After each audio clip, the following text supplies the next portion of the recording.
Apex Online Racing is sponsored by Elgato, who created this lovely stream deck. For more information about the stream deck, the link is in the description below.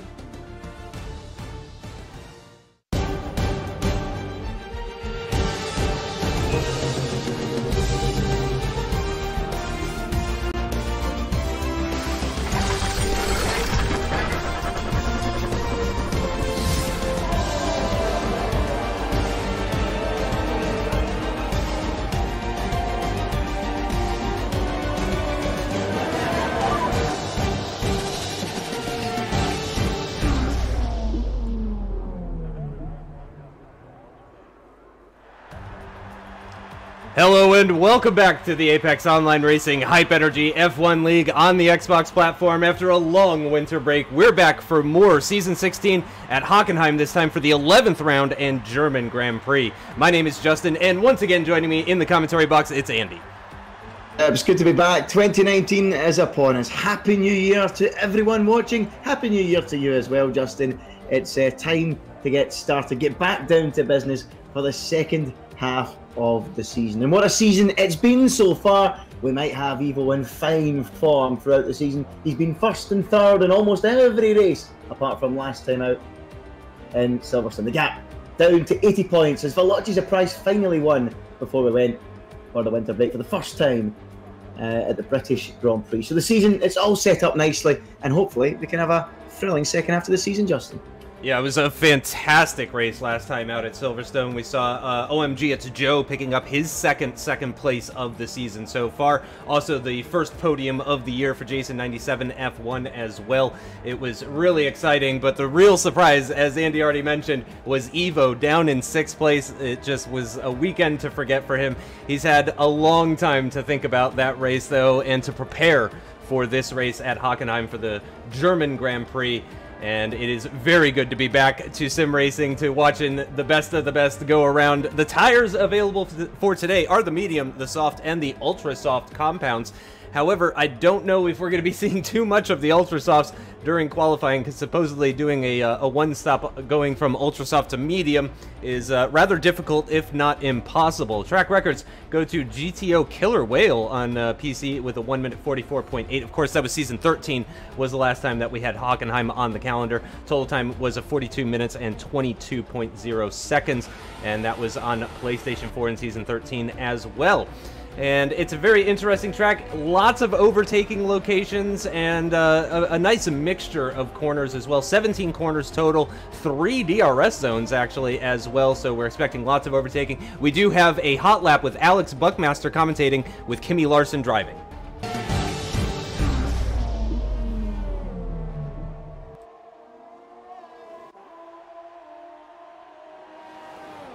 Hello and welcome to the Hockenheim Ring. I'm Alex Buckmaster. We're on board with the sweet Kimi Larson in his Ferrari. He's just opened up DRS on the start-finish straight as we head towards turn 1, lifting ever so slightly, staying in 7th gear for turn 1. Open up DRS once again as we start barreling down towards turn 2, 3 and 4, braking just at 100 meters there in 8th gear.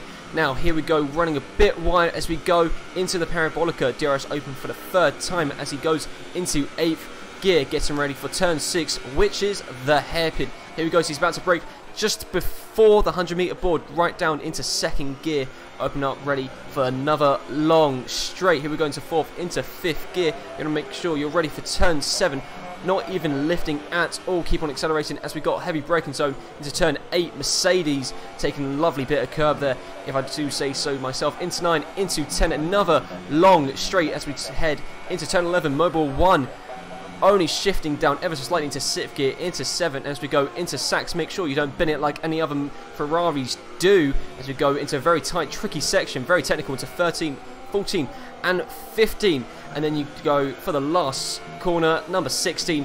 Open up DRS once again, and that is a lap round the Hockenheim Ring. I've been Alex Buckmaster. Please enjoy your race. So that is a lap of the Hockenheim circuit. Thanks to Alex Buckmaster and Kimi Larson for putting that together and giving us some information when it comes to the lap and everything. Let me get everything set up on the screen here before we get going. But I'm a fan of this circuit, Andy. As far as driving, as far as spectating, how do you feel about Hockenheim? Yeah, absolutely. I think it's a cracking circuit. I mean, I used to drive, believe it or not, I used to drive on the games, and I always used to love this circuit. One of my favourites on the calendar. Really fast, really flowing.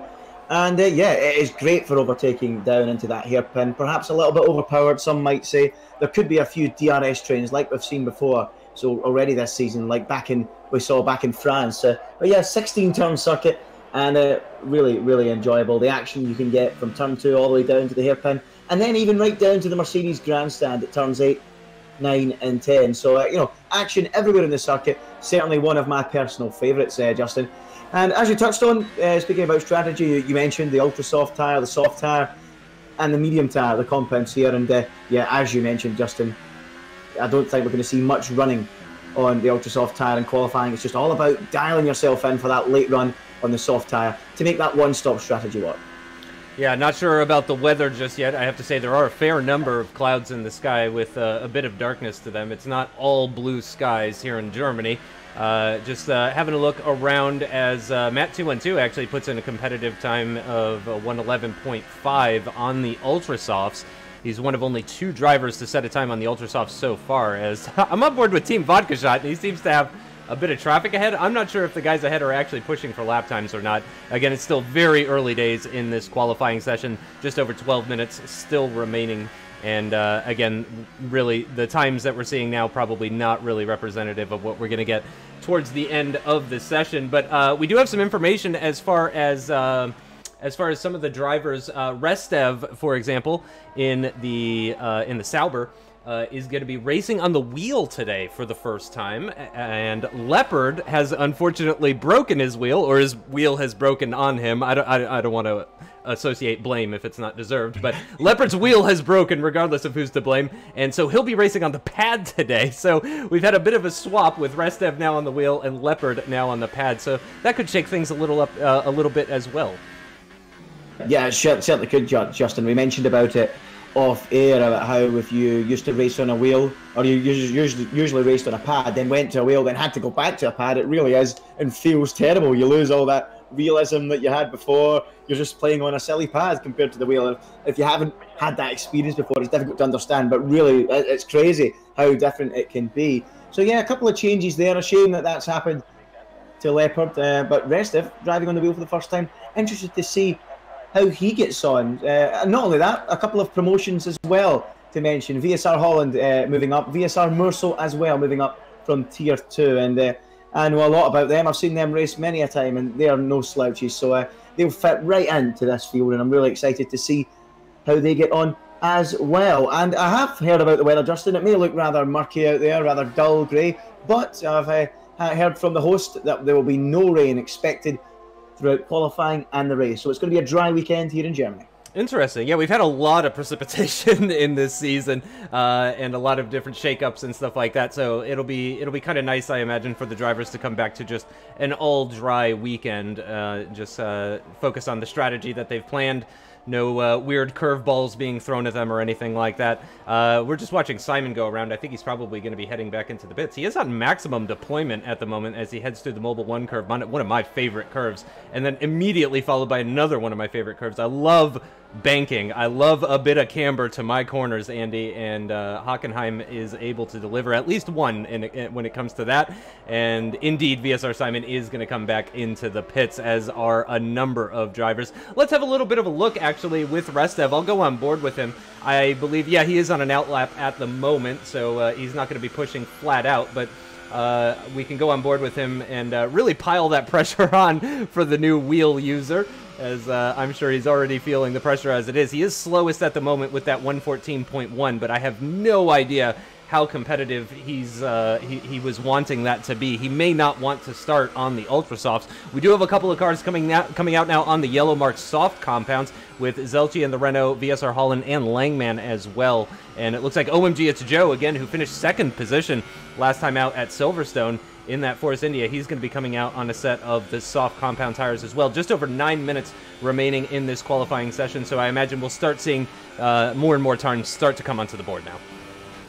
Yeah, we should see more and more times on the board. I'm interested to see what Matt212 Gaming does. He's gone quickest of all on a 111.5 on the Ultra Soft. If you flash your minds back to China, where it was clear you didn't want to start in the ultra softs. He did it anyway, or the softest compound, whatever it was back in China, and secured his first pole position. And that strategy went downhill rather quickly. Is that his intentions here again today? I must be honest, I'm not 100% sure what kind of pole time we would be expecting, but the fact he's half a second quicker than Joe and 7/10 quicker than Pinecone in the same tyre maybe suggests that Matt might be going for it this afternoon. Yeah, certainly possible. He is quickest by more than half a second as it stands at the moment, so he's really out for blood, it seems. And I have to say, Restev is looking pretty good as far as this lap is concerned. A 15.6 in Sector 2 as he makes his way through Sector 3 into the final few corners or so. Now he's got a car ahead of him, but I don't think it's going to hold him up too much, or indeed at all, as he makes his way into the penultimate corner. Fourth gear, 100-mile-an-hour minimum apex speed, carrying 115 through that final corner onto the straight. DRS open, and he's actually going to back off. No surprise there because he is on the Ultrasofts, and it's still a 112.7 despite slamming on the brakes. So clearly Restev's got the pace on the wheel already. Absolutely. Restev showing some reasonable pace. We obviously know like several high-profile drivers have moved to the wheel in recent times, and it takes time to get up to speed, but Restev already is showing some promise, it has to be said. Obviously, we're all waiting to see what everyone does in the soft tyres later on, but yeah, he looks dialed in, Justin, doesn't he? But the big question is, the big question, but the fact is, these guys do a lot of practice, so Restev will have done as much practice as he can for this race. No doubt you would feel a slight disadvantage having raced on the pad for so long, but good to see him dialed in and feeling a little bit comfortable out there on the wheel for the first time. So good job from him. We'll have to wait and see how Leopard gets on in his first appearance on the pad, but if I'm honest with you, I would rather be switching to the wheel for the first time than going back to the pad, Justin. I don't know what you think.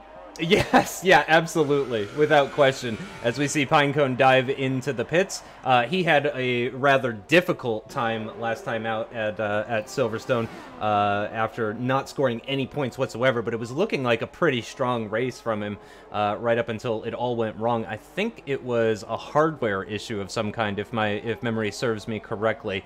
So I think, yeah, that really wasn't his fault or anything like that. It was just bad luck, and I'm sure he's going to be another one that's looking to come back strong after the long break.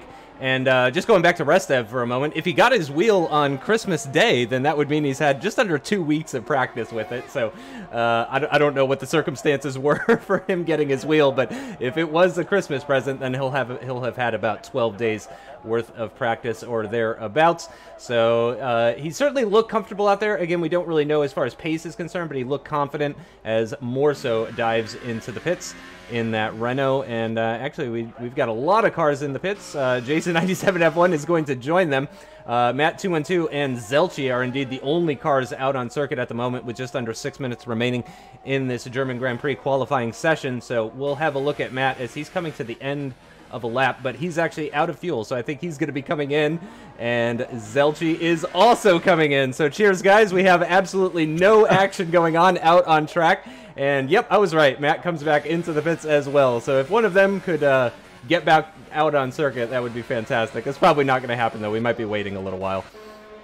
Yeah, well, I said this back in Austria at one point. We're going to need some Hype Energy adverts. I know Dan Hawkins has been making some improvements to the graphics and stuff, but yeah, fire on a couple of adverts for when everyone's in the pits, because it's happened again.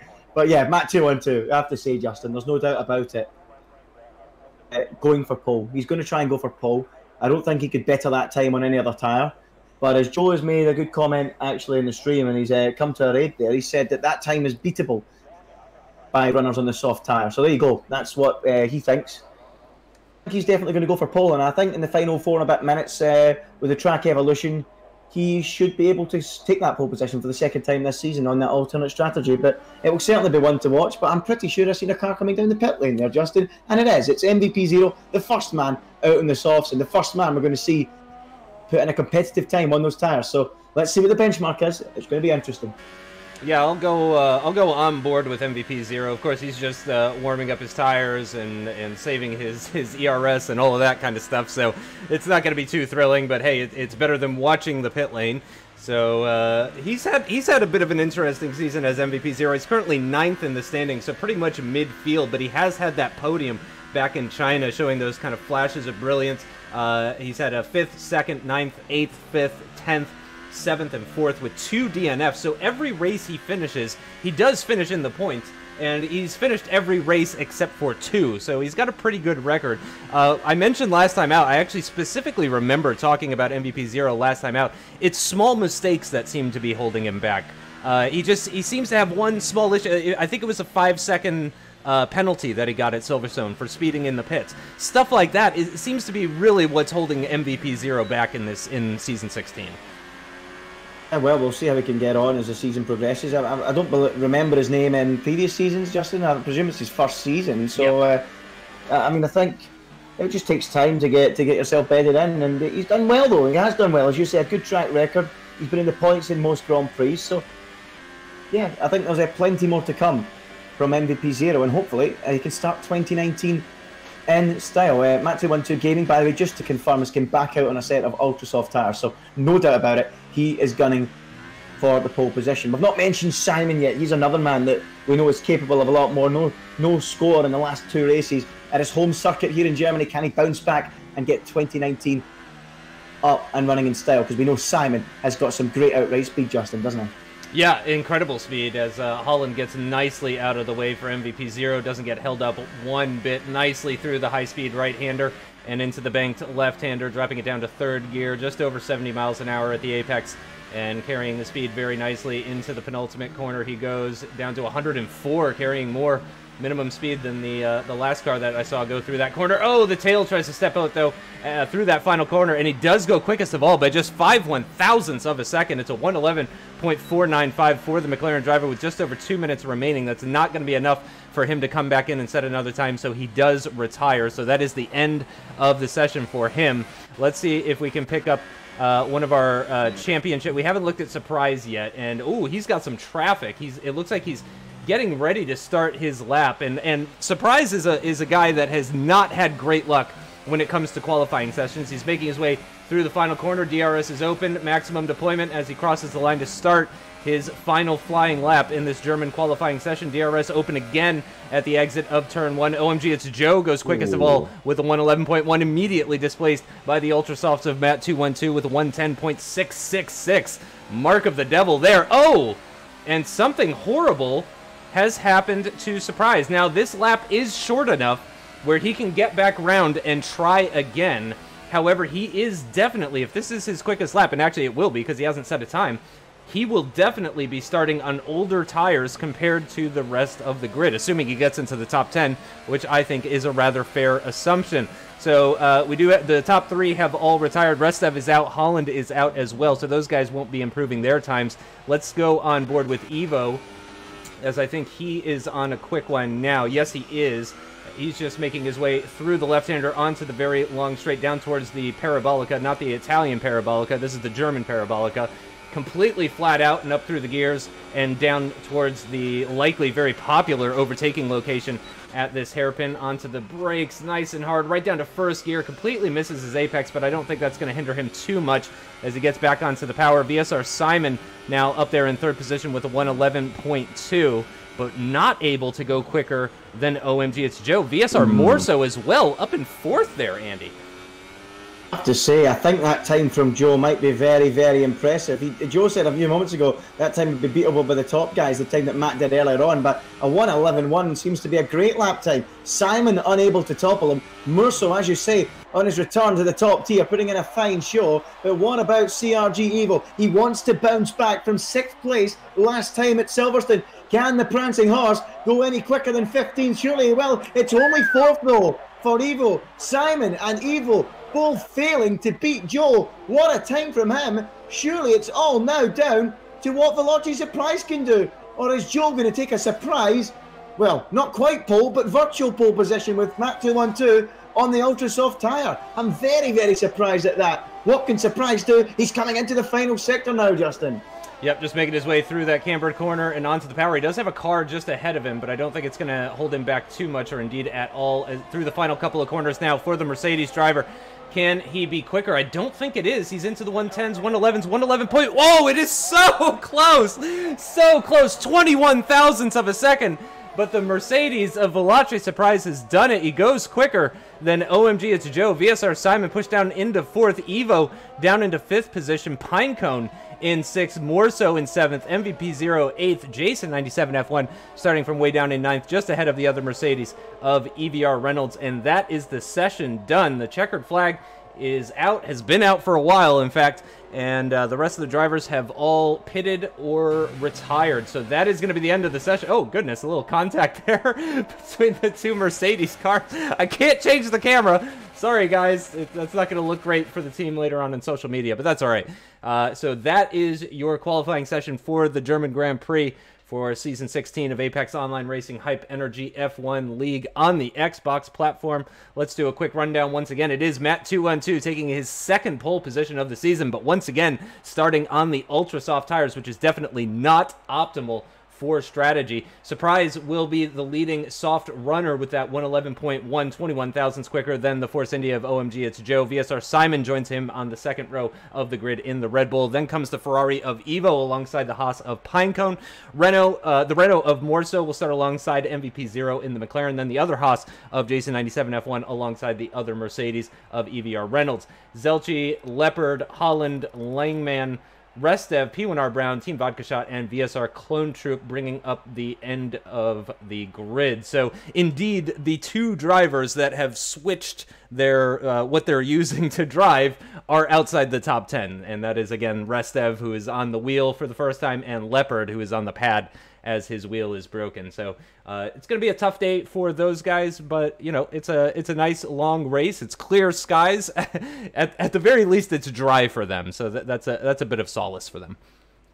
I suppose, but no surprises to see them struggling down outside the top 10, outside their comfort zone, as you say, Justin. But I'm really surprised about how close it is between the 4 guys behind Matt, particularly to see Joe right in amongst it as well. That's a fantastic effort from him.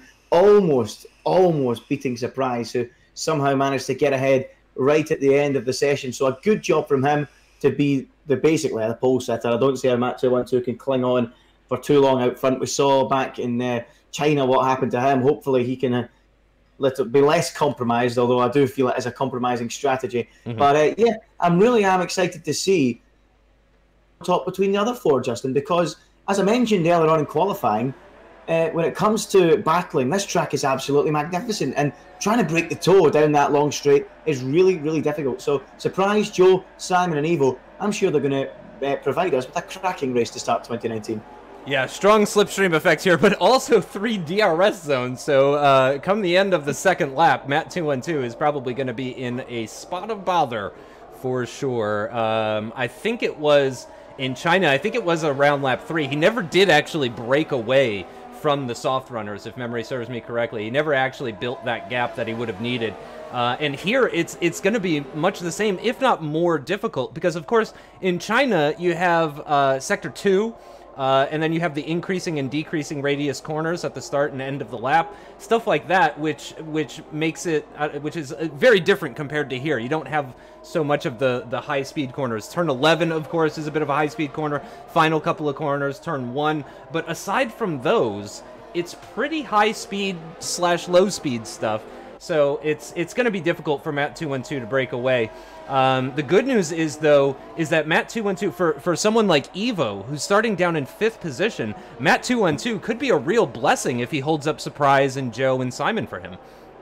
Absolutely. What I'm surprised, Justin, is why Matt212 hasn't backed the pack right up. He needs to slow these guys right down. Don't let the soft drivers get any temperature in their tyres whatsoever. I was speaking to a few top drivers the other night, and they said that the formation lap really does affect tyre temperatures. It's not just an add-on into the game. So if I was Matt212 on those ultra-soft tyres, I'd be slowing those guys right up. And that's exactly what he's doing now, getting them slowed right up to try and increase his chances at the start of the race of pulling away. Because if you give these guys any chance of getting temperature into the tyre, as soon as the first few laps are finished, they're going to be swallowing you up. But it's going to be an exciting race, and as you say, Evo has a chance of getting right into this battle with Matt right at the helm of the action. So here we go, 2019 about to start. Yeah, first race of AOR 2019 Xbox One platform. We've got 4 lights, we've got 5 lights. We've got the Williams of Matt 212 on pole position, and they're away. It looks like a decent amount of wheel spin, actually, for the Williams. Surprise is already alongside into turn 1, and the Mercedes takes the lead immediately. Joe looks to follow him through. He's going to pick up the slipstream off that Mercedes and breeze past the Williams. He's going to be to the outside now for turn 2 with the Mercedes, side by side between the two of them, but no, can't quite get the job done. Meanwhile, Pinecone is actually putting a move on Evo, so Evo's not gaining positions in this race. He's actually losing position. He's still side by side. It looks like the Haas has incredible speed. He's actually going to be challenging VSR Simon as they get into the turn 6 hairpin. Will they be side by side? OMG, it's Joe having a look at surprise. Oh, there's lots and lots of cars going through there. It's very difficult to see exactly what's going on. MVP 0 is up a number of positions as well. He's now up into 5th. He's going to be battling with Simon. He's got the inside line now, coming up for this left-hander, and can Simon give him enough room? Yes, he does. No contact between the two of them, and MVP 0 is ahead. Jason 97 F1 also gaining positions, already up into 7th, and Evo has had a shocking start here, Andy. It's a nightmare. He gets stuck right in the wrong place down at the hairpin. He was stuck on the inside. He couldn't get the throttle down. Cars were pouring past him on the outside. Jason and MVP 0, to name a couple, and Evo's in a nightmare. He's dropped all the way down into P8. You could frantically watch Simon in the opening lap there, down into turn 2 and down into the hairpin, trying his best to send it up the inside of Matt 212. It didn't pay off, and now the front three have a chance to break clear because Matt 212 is quite simply going to be a mobile chicane in a couple of laps. It's a prize from Joe, but look at Joe. He ain't dropping off the back of surprise, is he? He's right there already, and Joe in the slipstream, looking to go one better than that second place last time out, is in the slipstream behind the Mercedes, and he's going to go alongside and down the outside into the hairpin. Goes OMG, it's Joe. Surprise covers the inside, squeezes him out onto the runoff, and he holds his line. Surprise leads, Joe second, all sorts of action behind. Yeah, lots of changes of position going on as Evo actually regains a couple of spots, moves himself up into 7th. He's going to be side by side. Oh, this is Leopard, excuse me, not Evo. Leopard going side by side with Reynolds. This is for 9th position. They're still going to be side by side through the right-hander here, still side by side. Runs wide off the circuit. That could put more so alongside him. No, he's not able to actually pull alongside in the Renault. Let me know if anything starts happening up at the front. Leopard really trying to get past Reynolds as he goes up the inside into turn 12, and it's not quite worked out for him. Reynolds able to carry just that little bit more speed. Leopard has to get onto the brakes into the penultimate corner. Reynolds going a bit off track as unsurprisingly gets the fastest lap. And here comes Morso with a fantastic exit out of that final corner. He was thinking about going alongside into turn 1. That's a very high-speed right-hander there. Thinks better of it. Leopard goes defensive on the run down towards turn 2. The Renault is going to have to go around the outside. It doesn't look like that's quite going to work out for him, and he will stay just outside of the points-paying position. No DRS until now. There he goes. The DRS is open, but Leopard has the DRS as well. Let's see if Morso is going to get enough slipstream as Simon. What's that? Oh! Simon down the inside of 0. Sorry to come across Justin. He takes P5 away from MVP 0. So that's a big move for Simon. If he wants to go on and try and win this home race, he's got ahead. Both Germans struggling early on here. Both of them trying to battle with 0, trying to battle with Jason. But Simon with the crucial move there. And I think Leopard and Morso are at it again, Justin. Yeah, they definitely are, and it looks like Morso is going to come out on top on that one. In fact, Langman might be trying to get past Leopard as well. He's thinking about going up the inside. Yes, he's done it. Leopard is not. He gives him a bit of a squeeze. I'd say that's fair, though. That's his corner, and here comes Holland actually around the outside at turn 12. Remember, guys, Leopard is racing on the pad because his wheel is broken, so I wouldn't be too judgmental about what's going on up at the front there, Andy. And Matt 212 really started to struggle, as you would expect. He really is turning into a mobile chicane, and he's going to be easy prey for Simon, the German driver of this home race. Steams down the inside into turn 2. Easy move then, no surprises there. Matt 212 has got little tyres left to fight with, no rubber left on them, and they'll be very quickly easy prey, surely, to 0 and Evo. They're both homing in on Matt 212. 0's got a fantastic toe behind Simon as well. We couldn't be free wide into the braking zone. Matt 212 just won't go away. 0 really late on the brakes, outbrakes himself. Simon's through. Matt stays somehow in P5 with 0 and Evo watching on in disbelief. How is that? Williams still ahead. Surely not for much longer though. Now on the inside goes 0, and now he takes 5th, and Evo looks like he's following him through, and up into 6th he goes. Matt 212 dropping like a stone. As we expected, he dropped to 7th, Justin. Yep. Oh, a bit of a wiggle there as well, and that looks like that's going to allow Jason 97 F1 to sneak up the inside into that high-speed right-hander. Matt's not giving that up. He is stuck right underneath the gearbox of that Haas. through that left-hander, and he's doing his best, but he is really struggling now as he's lost 7 positions in less than 3 laps, and indeed the Williams is going to come into the pits. He will be the first to come into the pits after just 4 laps of racing. That is not the optimal strategy. As we said in qualifying, really not the best. Let's go on board with Evo, as it looks like he's really starting to size up MVP 0 here as they make their way through turns 2, 3, and 4. And the run down towards the parabolic. He's going to pick up the slipstream here, of course, and the DRS. But MVP 0 is getting much of the same off of VSR Simon ahead of him in 4th position. So it is, once again, the soft runners. Let's have a quick look and remind ourselves. Yeah, so it is all soft runners in the top 10 at the moment. Of course, those are going to start to fall away, and the mediums will start to come into play later on as this race progresses. So we'll keep an eye on that. MVP 0 running very, very close to the back of VSR Simon, though, has had a fantastic Sector 2, actually. Closed right up to the back of that Red Bull. He's got the Ferrari right behind him as well, too. I do not envy the position that MVP 0 is in right now with Simon ahead and Evo behind. That is some really dangerous stuff. At the moment, though, Andy, the biggest gap that's in the top 10 anyway is actually between Pinecone and Simon. So it seems really the top 3 have sort of broken away from the rest of the pack. And that's all down to Matt 2-on-2 Gaming. That his decision to go in the Ultra Softs has kind of not wrecked the races of Simon, Zero and Evo, but it's certainly damaged their chances if they want to go on and try and win this Grand Prix. They're going to be stuck in a DRS train just the same way the front 3 are. It's so hard. I can't explain how difficult it is to break the DRS around this racetrack. So they're going to have to work together, these 3, if they want to start homing in on the front guys. But it's so tough to do that. They're going to end up fighting side by side, and it will take something special for Simon, Zero and Evo to reel them in. I mean, the gap now up to 3 seconds, and it's almost like 2 separate races going on here. One for the top 3 and one for 4th, 5th and 6th. Because tell you what, Jason isn't far away either. He's only 9/10 off the trail of this battle, and he'll be on it pretty soon because the 3 of them are all battling really close together. But surprise at the moment, unable to break that DRS. Half a second between the top 2. Joe having another fine race, and as is Pinecone as well.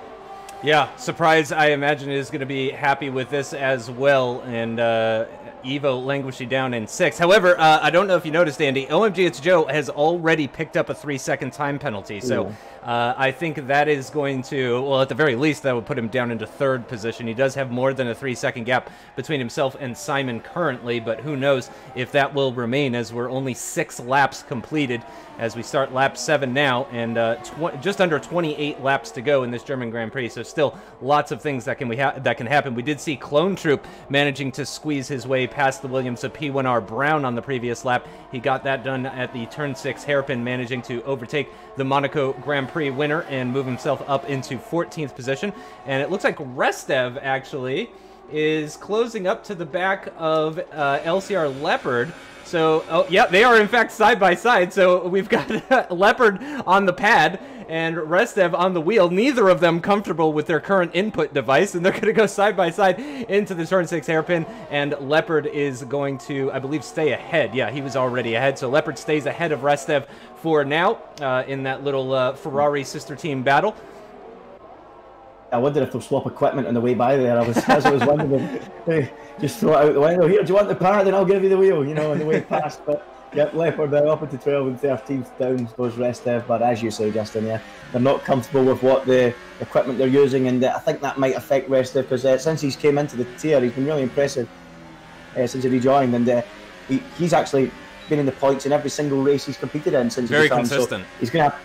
Yeah, he's going to have to go some to continue that form. 7th, 8th, 6th, 8th. He's always been in the fringes of the points, if not well into them. So if he can get into the points today, it'll be some performance. But going backwards early on, as Zelce has retired from the Grand Prix, he's the first man to go onto the sidelines. So that's a shame for the Renault driver. Pinecone, by the way, closed in within almost 2/10 now in the back of Joe. So Pinecone showing some great pace. And Joe, he spoke about it to me so many times in the past. He often cooks the tyres. Is that the case again? I'm not too sure what's going on there, but I see there's been another move further down the field. Murso has gone ahead of Reynolds. Yeah, more so up the inside at the turn 6 hairpin on that Mercedes, and moves himself up into 8th position as we've got yellow flags out, Sector 1, Sector 2. I wonder if that's for Zelchi or if that's something else going on. But let's just remind ourselves of the position changes that we've had so far. Morso is actually down a spot as, oh, we watch Reynolds. Oh, he's got a big slide on into the wall, loses the front wing, manages not to collect the Force India of Langman in the process. He's going to have to let all of those cars go by. Thankfully, he's just a couple of corners away. Oh, I was going to say he's a couple corners from the pit lane. But unfortunately, that is going to be the end of the day for EVR Reynolds. He retires in spectacular fashion after the back end just stepped out that little bit through turn 11. And he corrected it, I think, just a little bit too much, and that speared him off to the left-hand side. And thankfully, he didn't collect anyone. Oh, wow, and Pinecone on Joe. Yeah, as soon as you said something, Andy, I noticed that gap. And Pinecone, with the benefit of that DRS, of course, he has moved ahead. And what that's actually done, as Evo is also going to manage to squeeze his way past MVP0. They're still side by side at the corner exit, but I think Evo's just about got the legs on that McLaren and then closes the door. Very nice defensive move from the Ferrari driver, not letting the McLaren go up the inside through that left-hander at turn 8. Oh, Jason's getting involved as well, too, in that battle. Yeah, Andy.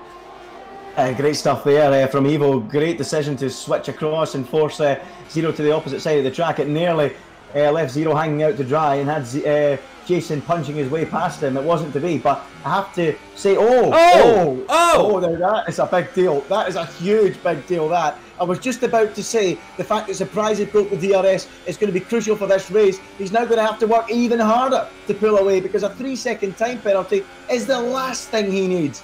Pinecone, all of a sudden, is the net leader of the race. I know there's a long way to go, but the fact is, Pinecone's the net leader. Does he have the pace to get onto Surprise or stay within the 3 seconds of Surprise? Because it's quite clear Joe doesn't, and I think once again, Justin, he might have the qualifying pace, but he just cannot keep those tyres in the window, and that's why he's dropping back behind Pinecone, and pretty soon I would think into the clutches of Simon and Evo. That's a shame. Yeah, I'm watching these gaps as closely as I possibly can. Jason 97 F1 who we're on board with at the moment, as he looks to reel in MVP0 after the McLaren got overtaken by our current championship leader, CRG Evo. It looks like Zero, though, so much quicker through the left-hander of turn 8, just able to carry so much more speed compared to Evo. I wonder if that's a difference in downforce as far as setup is concerned, as they make their way through the Mobile 1 curve and into the left-hander now, the bank corner, and VSR Holland picking up a 3-second time penalty as well. We're seeing a lot of 3-second time penalties, and 2 of them from the guys from some of the guys in the top 3 as it stands right now. So that's very surprising stuff. Sticking with Jason right now, it looks like Restev and Leopard might be on to continue their fight, as actually Clone Troop is caught up to the back of them as well now too. And I would really expect that the medium runners are really going to start coming good now. P1R Brown not that far off of Clone Troop, so actually a 4-way battle. Let's switch to that very quickly for just a moment here. 4-way battle beginning to develop for what is just outside the points-paying positions. This is a 4-way battle for 11th at the moment. And again, Leopard and Restev not on hardware that they are used to. Clone Troop having overtaken P1R Brown earlier in the race, but now the Williams coming back at him. Some contact, though, between the Toro Rosso and the Sauber as they make their way through turn 6 and out of turn 6, but it looks like no major damage. I didn't see any carbon fiber flying off of either of the cars. Oh! And that's a misjudged braking moment for P1R Brown, though, in the Williams, and he did manage to collect Clone Troop in that a little bit as well, too, but it looks like Clone Troop came off not quite as bad as P1R Brown. P1R Brown is going to be missing a pretty significant portion of his front wing now and has lost all of that time that he made up to those guys. But we've got a couple of cars in the pits now, Indy. A couple of cars coming in. Veloci Surprise and VSR Simon, the first ones to make the call. And actually there, I think Simon might have held Surprise in the pits back when he was coming in. I'm not too sure. But Simon gets back out on track, and they both, of course, as you would expect, gone for a set of the medium tyre. And where is Surprise coming back out onto the racetrack? In behind Restev and in behind Leopard, right in the middle of that big scrap that was developing. Now that could be music to the ears of Pinecone and Joe. And by the way, Joe's still quite close to Pinecone, but let's keep an eye on Surprise. Is he going to make any progress here from P11, because he's got so many cars in front of him, Justin, and if he wants to win this race, he needs to build on the 2-second gap he had, because he's got a 3-second time penalty, and this kind of traffic, he's going to lose time, not gain time.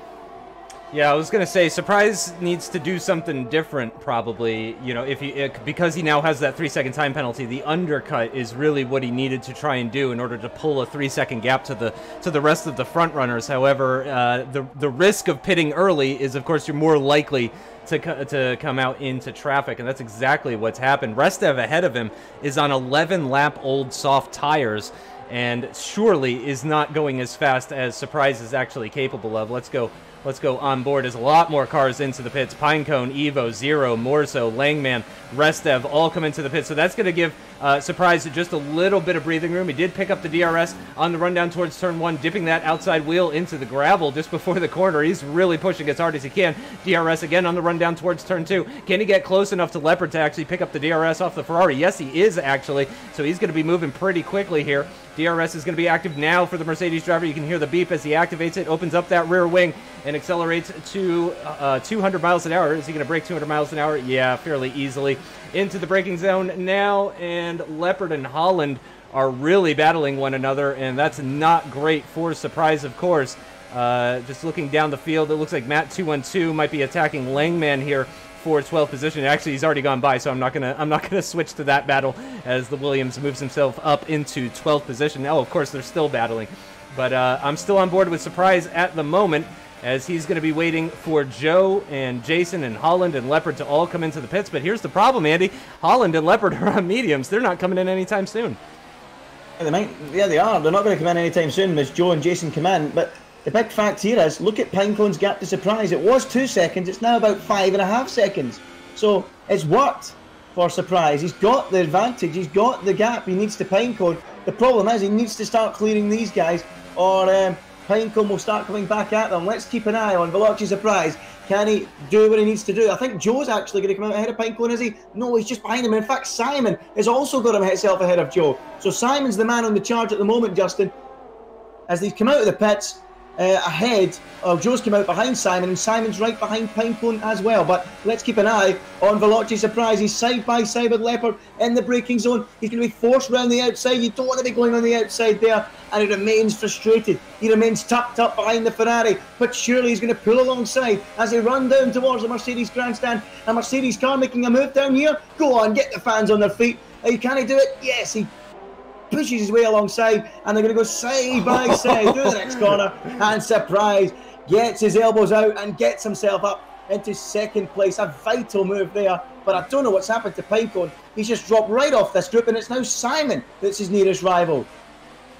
And of course, Simon, I don't think has a penalty. I haven't seen Simon come up, his name come up with a penalty, if I'm remembering correctly. So Simon could be a serious contender here, possibly for the race win as well, with Joe and Surprise both picking up 3-second time penalties.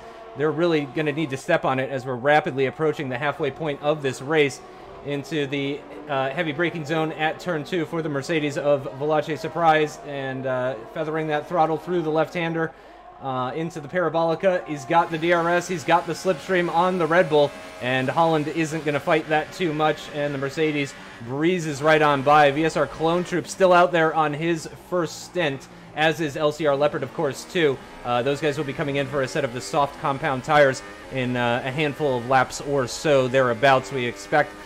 Simon's still a few seconds adrift of that battle. Pinecone pushing the Red Bull very hard, actually. He's right behind him, as is the Force India of OMG It's Joe, and Evo is just about within DRS range of this pack as well, too. So certainly that could easily become a four-way battle, and once those guys catch up to Clone Troop, they're really going to get backed up, really going to get slowed down, because, of course, Clone Troop picking up the DRS and the slipstream off of Leopard. So this could really shake things up. The battle for third could seriously affect this battle for fifth. It's not net fifth at the moment, but we could certainly see the battle between Leopard and Clone Troop affect what happens behind them. So we'll certainly keep an eye on that.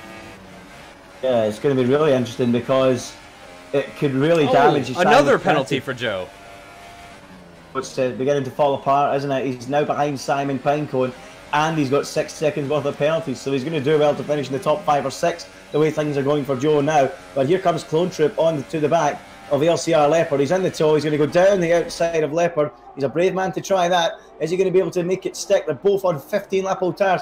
Leopard tries to run him out wide, but Clone Troop on the exit comes straight back at him on the undercut now. They'll go through this little kink, flat out kink they go, and Leopard looks to be holding on for now. Good defensive driving from the Ferrari, and he holds on ahead of Clone Troop. But yeah, Surprise will be absolutely delighted to get ahead of Holland, Leopard and Clone Troop, and he's left his main rivals in this race, even with that 3-second time penalty, trailing in his wake. Simon, Pinecone, Joe and Evo, they're all tucked up behind those 3 guys yet to stop, and it's going to make things a lot easier for Surprises. Pinecone now picks up a 3-second time penalty, so it's all beginning to even out. Simon, the only one of those 4 leading cars without a time penalty, but Justin, I've just checked and he's got 2 warnings, so he himself is not far away from one either.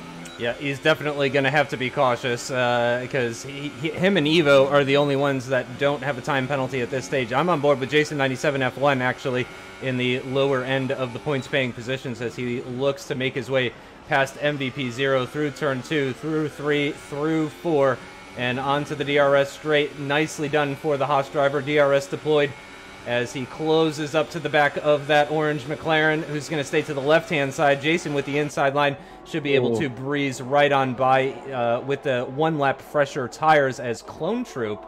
I just lost it, yeah. What happened I did see it, just saw it, just the tail end of it there. Clone Troop down in the braking zone. I don't think he was wanting to fight it too hard. The 3 of them just swarmed him. Simon and Pinecone in the braking zone. He's passed down. Clone Troop hung out to dry. Joe cruised through as well, and it wasn't a mistake or anything. It's just running out of grip on those tyres, and the 3 of them eased past. So I don't think Leopard's going to make it just as easy for them, because we know from Baku, way back, he always likes to help Evo out, and with Evo at the tail of this group, I don't think Leopard will be letting them through in a hurry, will he? Yeah, Evo the only one that didn't get by Clone Troop, so he's actually being held up a little bit by that Toro Rosso, who's now on 17 lap old mediums.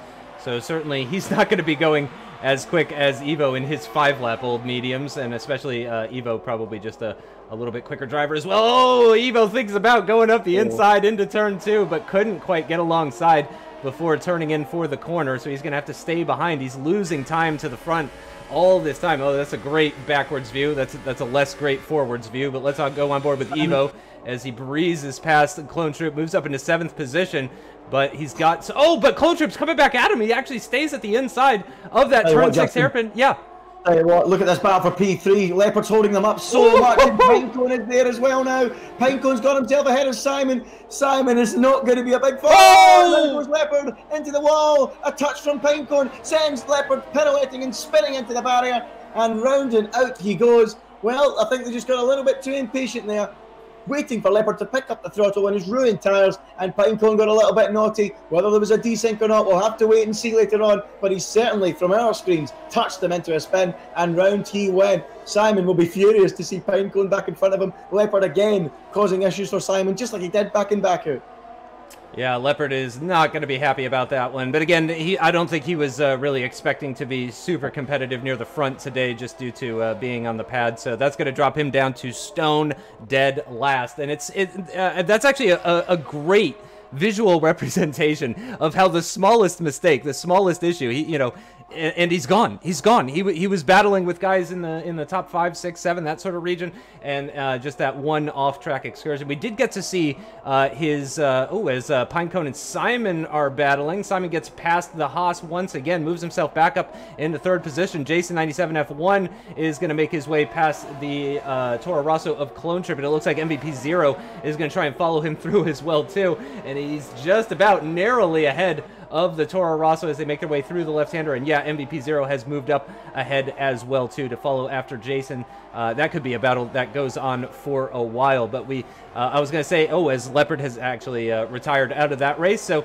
that is the end of the German Grand Prix for the Ferrari of LCR Leopard. We did get to see him do a 3-point turn though, so that's not something you get to see every week. It's not exactly the easiest thing to do in a Formula 1 car, but he did manage to do it, as VSR Holland in the other Red Bull is into the pits, as is Clone Troop.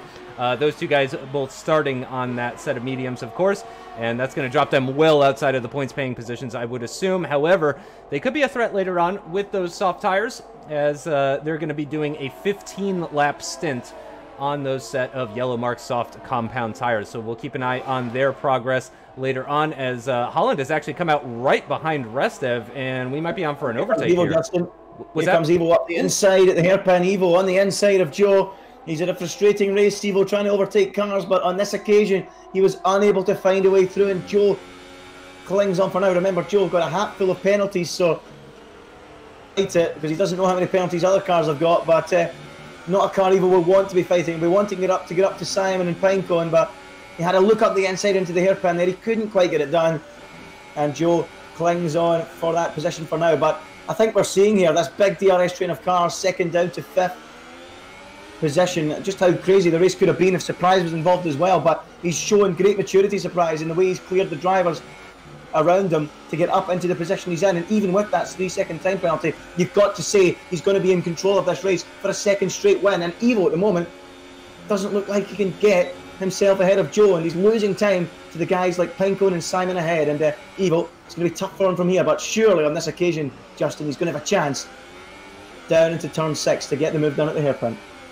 Oh yeah, Joe looks like did not have a great left-hander there, and Evo, with the benefit of the DRS, is going to breeze right past the Force India. Meanwhile, Pinecone up the inside on VSR Simon into the turn 6 hairpin. He gets it a little bit deep. Simon comes back at him with the undercut, and the Red Bull does move back ahead into second position.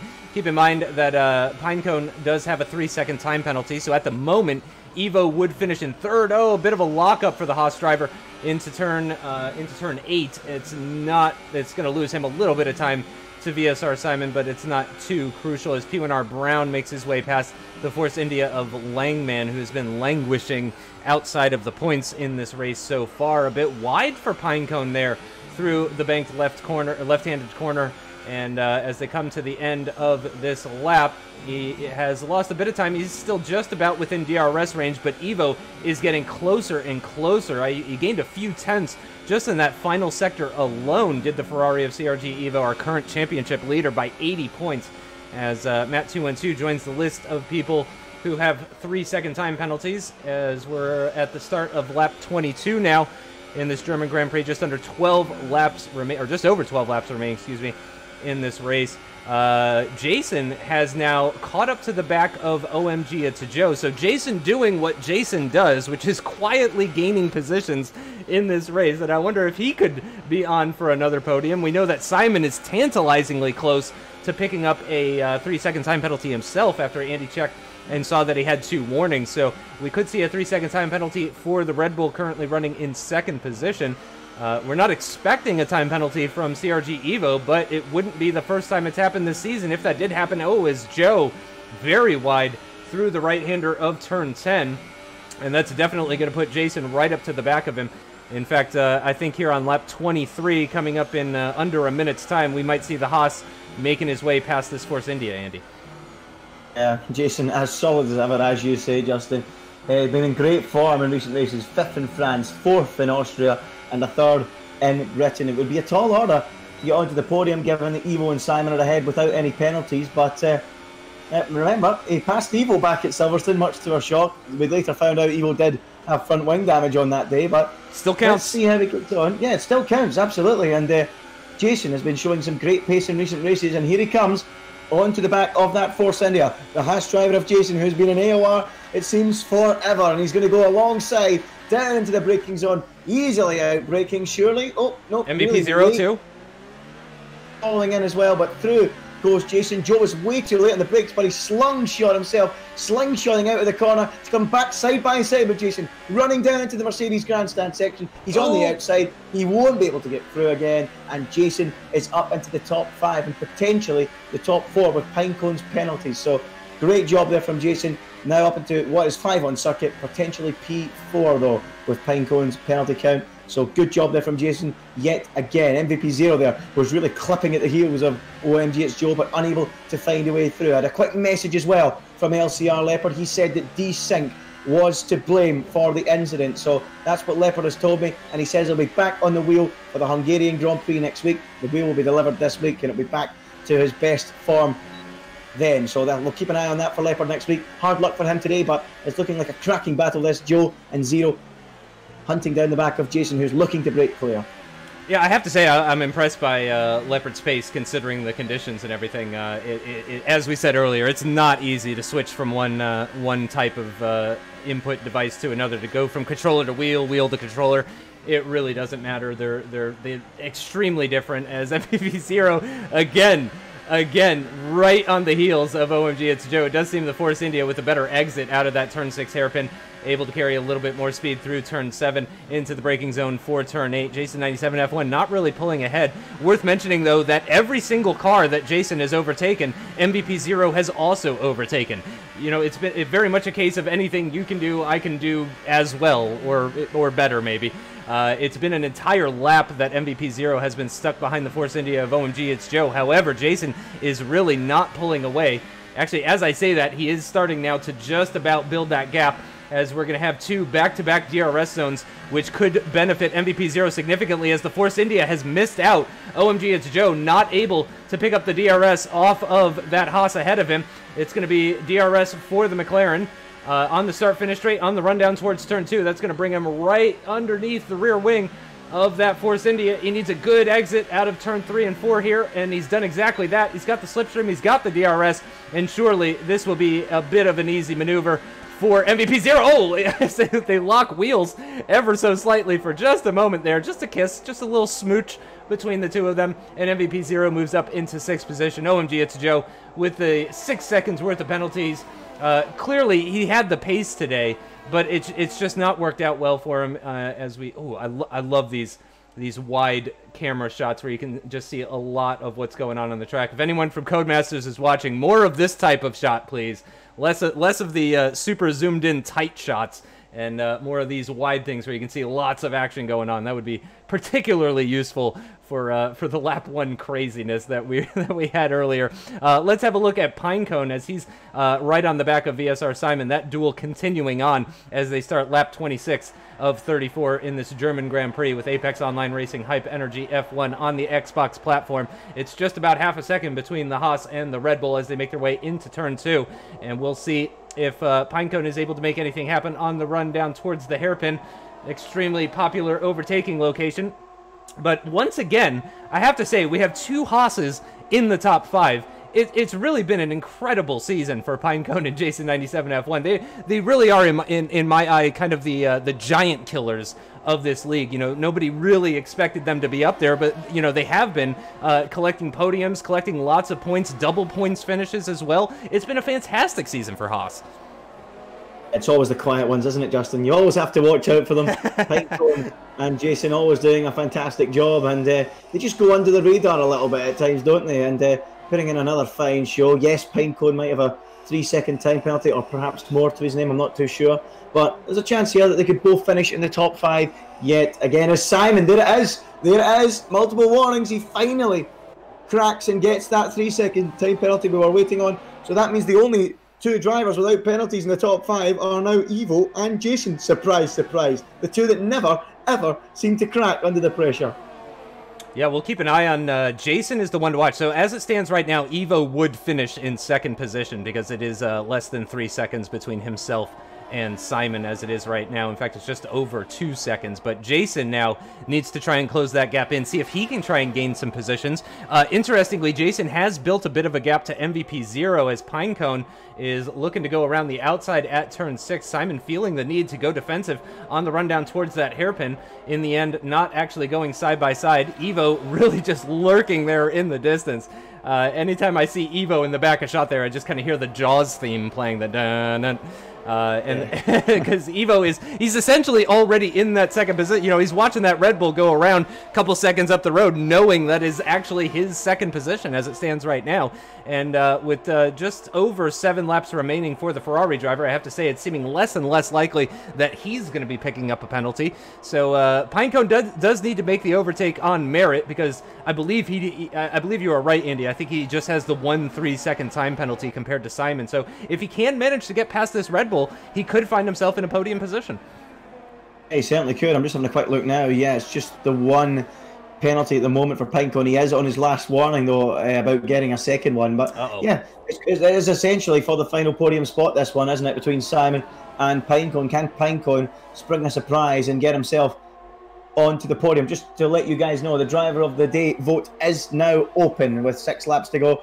feel free to let us know who your driver of the day choice would be. Is it going to be Veloci Surprise, who's put in a fine performance to win back-to-back here, or potentially win back-to-back? He's not done it yet, but potentially. He's up 1 place. Simon's up 2 from his starting position.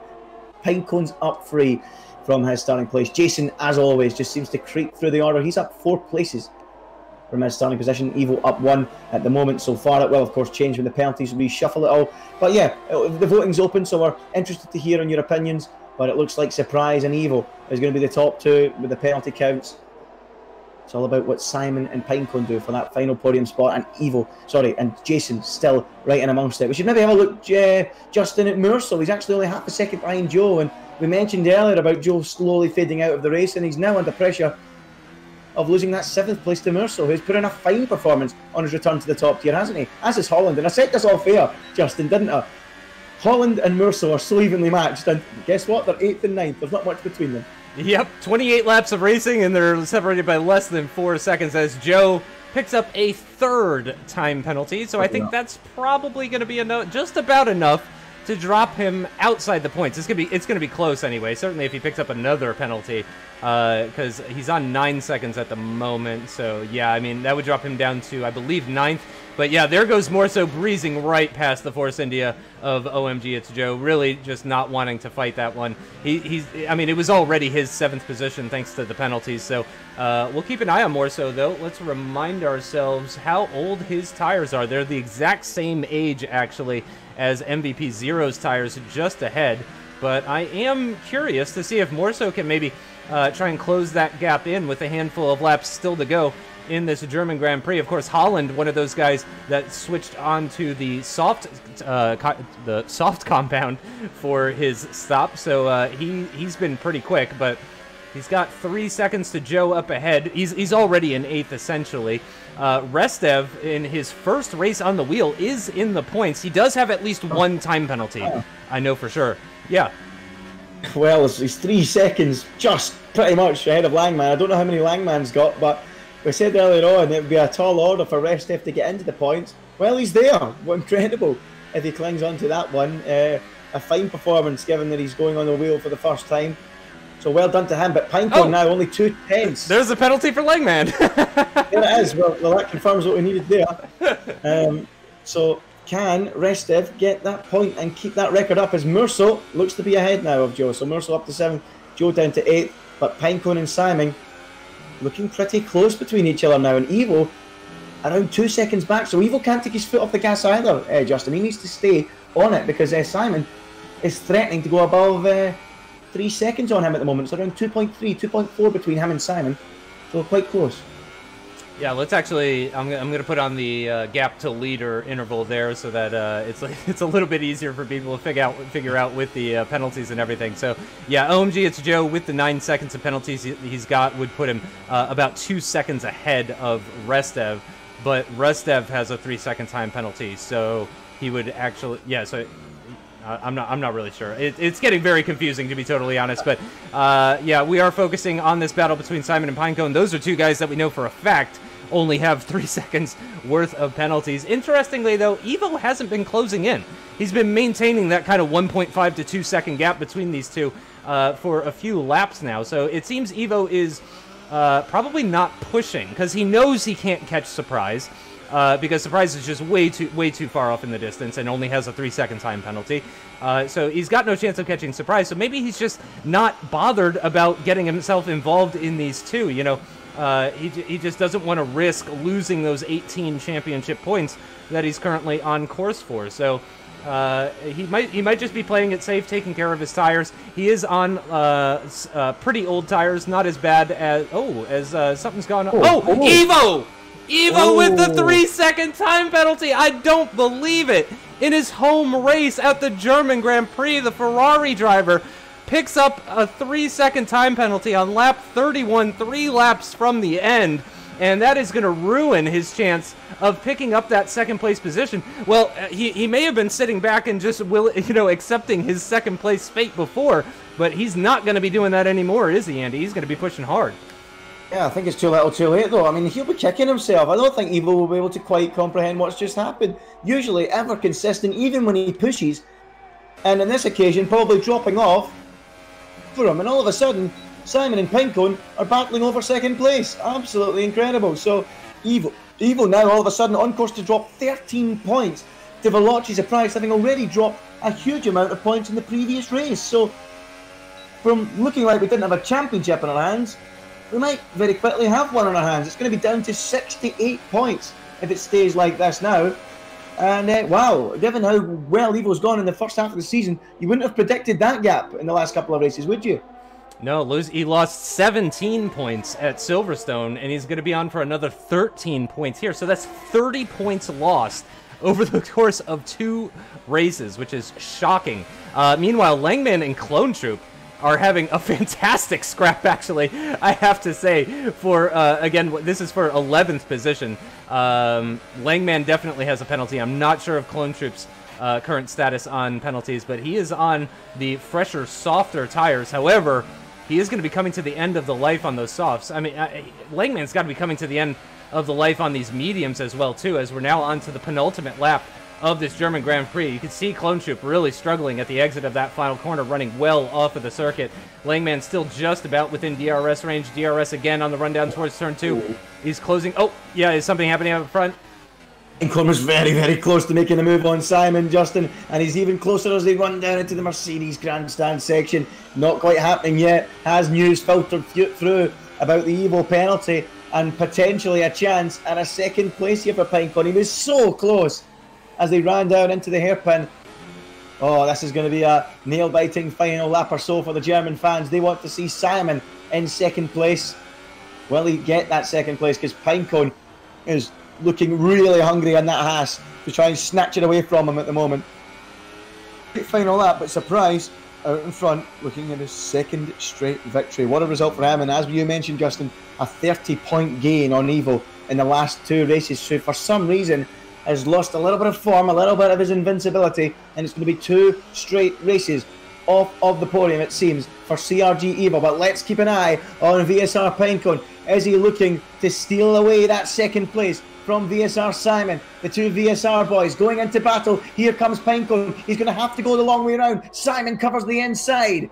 Into the braking zone they go. It's going to be all about the cutback for Pinecone, but he doesn't have the grip, he doesn't have the traction, and I think Simon should, Justin, he should be safe now, or is he? Or is he? Here comes Pinecone again on the brakes at the Mercedes grandstand, but he can't find a way through, and surely now it's going to be Simon second and Pinecone third, but Veloce's surprise, it's not far away now from victory.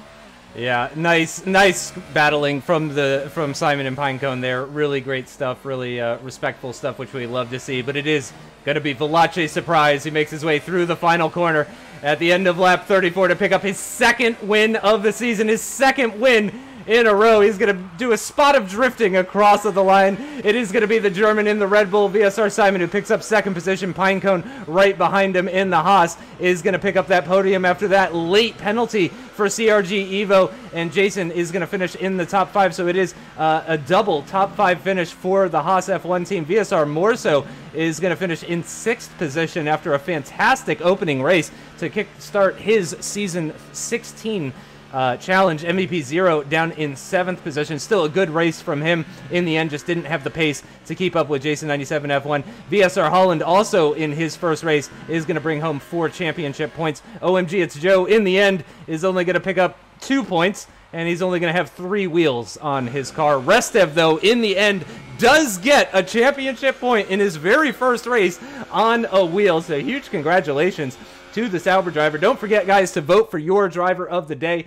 I have to say, at the moment, I'm probably leaning towards surprise, but before we talk about that, let's do a quick rundown once again of the final standings of this 11th round of Season 16. It was the German Grand Prix, and it was a Mercedes on top as Surprise picks up that 2nd victory. It's got to feel so good, and we talked about it in Silverstone, didn't we? We said in Silverstone, you know, this might be the catalyst for his season to just come alive, because of course, you know, these guys, they're racing drivers, but they're human beings, and they get spurred on by victories, you know, and this sort of thing is only going to make him drive quicker. It's only going to make him push harder, and I wonder if this is really now the start of this championship.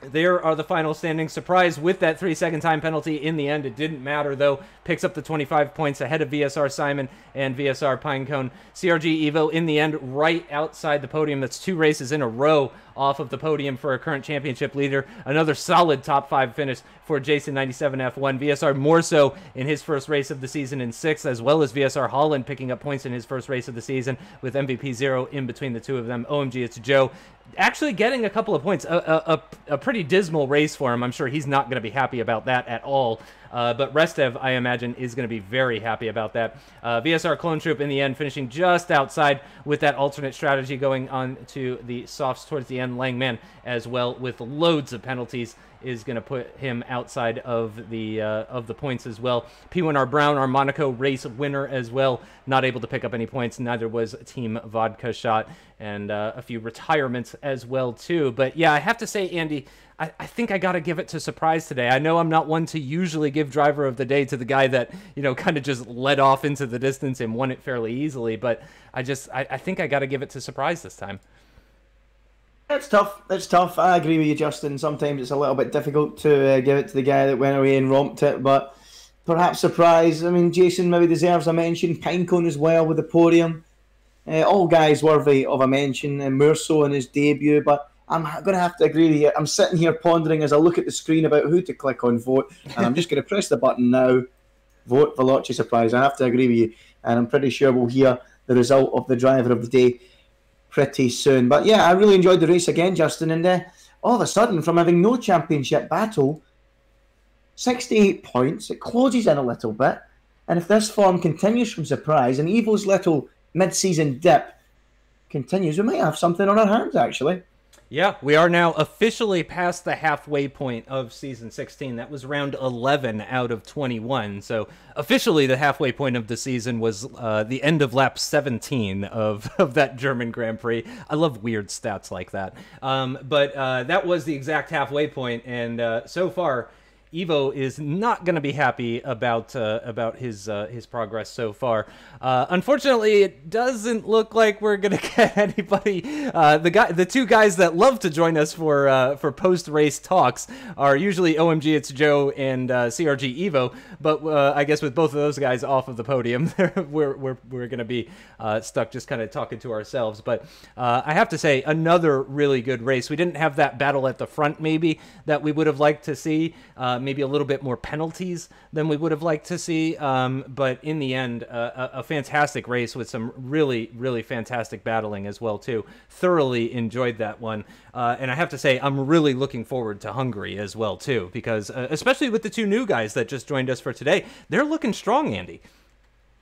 They are looking strong. I'm not surprised at all. I was actually more surprised that they weren't in the top tier to begin with, because Murso and Holland, I know they've got great pace, and I'm really impressed to see them start with a comfortable, a strong, a solid performance, and they've got a platform to build on. So a big well done to those two. They deserve a pat in the back. I'm a big fan of them, so well done to them. So yeah, it's really shaped up for a good start to 2019 and for the rest of the season. I'm really looking forward to it, and I have to agree with you a wee bit, Justin. We were robbed of that battle at the front. It's just the way the action worked out. You know, Surprise got away early on, and then with Joe struggling with his tyres, it allowed him to open that gap he needed. And then after the pit stops, the gap got bigger with Surprise managing to jump ahead of the guys that hadn't pitted yet. The others struggled to. So, you know, that robbed us a wee bit. But we still had an enjoyable race with lots of scraps going on throughout the field. And, yeah, looking forward to Hungary. And it can be difficult to overtake there, but usually it's a tense, cagey, and sometimes exciting race. Yeah, absolutely. It's oftentimes a fan favorite as well too.